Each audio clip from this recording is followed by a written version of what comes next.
Halo teman-teman, perkenalkan nama saya Maria Marcelina, biasa dipanggil Sally. Saya adalah pengajar di Lab Pemrograman di Politeknik ATMI Surakarta. Apa sih Lab Pemrograman itu? Lab Pemrograman adalah laboratorium yang berada di prodi Teknik Mekatronika Politeknik ATMI Surakarta. Lab Pemrograman dikhususkan untuk pembelajaran pemrograman komputer yang digunakan untuk kegiatan praktek atau praktikum dan juga pengerjaan tugas akhir, pelatihan, simulasi, dan penelitian. Terus kita ngapain aja sih di Lab Pemrograman? Di Lab Pemrograman kita belajar bahasa C++ di tingkat 2 dan C# di tingkat 3.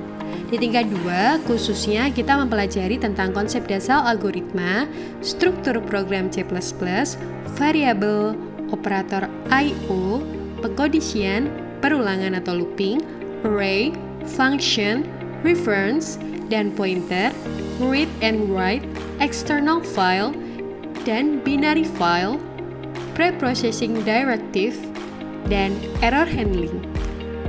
Kenapa sih kita kok harus belajar pemrograman?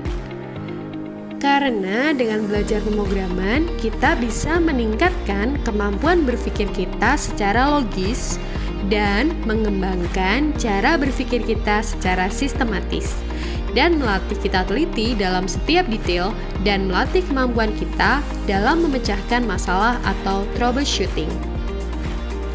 Jadi, kesimpulannya, untuk bersaing di era industri 4.0, teman-teman harus punya kemampuan-kemampuan yang penting.